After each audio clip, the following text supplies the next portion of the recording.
Welcome back. Talking about tariffs, but the real effects of tariffs, not hypothetical. We're talking to John Pandol with Pandol Brothers. Thanks for doing this, John. Okay, thank you, sir. I want to talk about the real effects. You're dealing in grapes, blueberries. You're in the agriculture business. What is this up and down and back and forth with tariffs? What's it doing to your business and your industry? Well, I mean, the biggest thing is most of us have to have more working capital on the sidelines.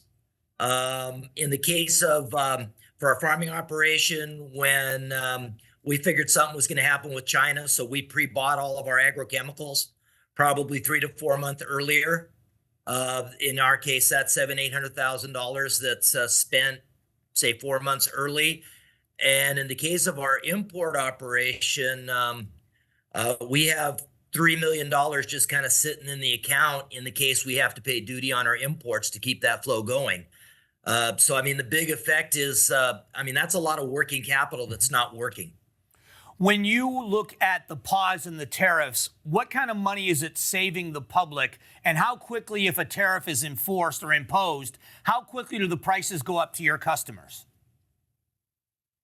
Now I read one analysis that thinks that for a 10% tariff, depending on the item, it would be anywhere between 2 and 10.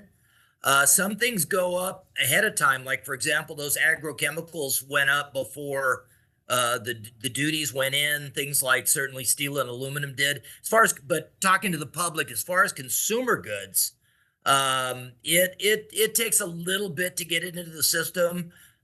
In food, most supermarkets are scared of their own shadow to raise prices, unlike, say, gas stations that move them up and down as they need to.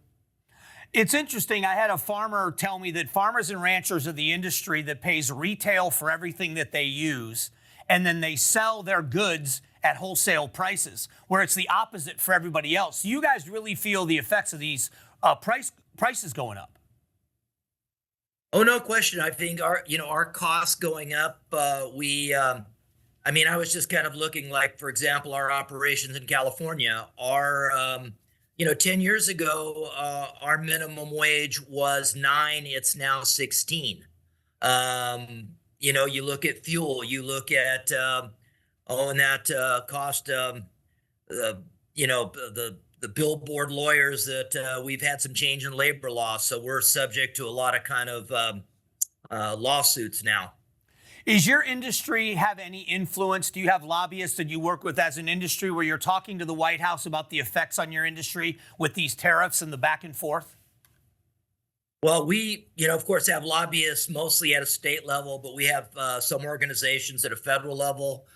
We're part of an importers organization based in Nogales, Arizona, and they've already been back twice.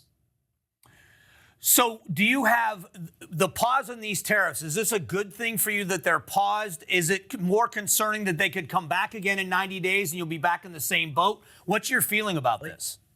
Well, I think one thing is, the tariffs and generally access to the U.S. market is being used as diplomatic, economic hard power. Mm-hmm. And, for different countries, there's different rules, and supposedly with Mexico, it's not really economic, but it's more fentanyl and illegals. Now, of course, we've seen the flow of illegals way down. I have no barometer on the fentanyl trade, if that's down or not, but there's just in the Mexican government getting a handle on crime. There's some hopeful signs. We're starting to see it. We're starting to see it back down a little bit. Yeah, so the immigration issue, I know, had to be one that affected your industry, but these tariffs seem to be, especially when it comes to the food prices in America being so high, it's got to be difficult for you to keep your prices competitive for your customers. Well, you have to be able to make something that you can, make it for a price and sell it, or people are willing to pay.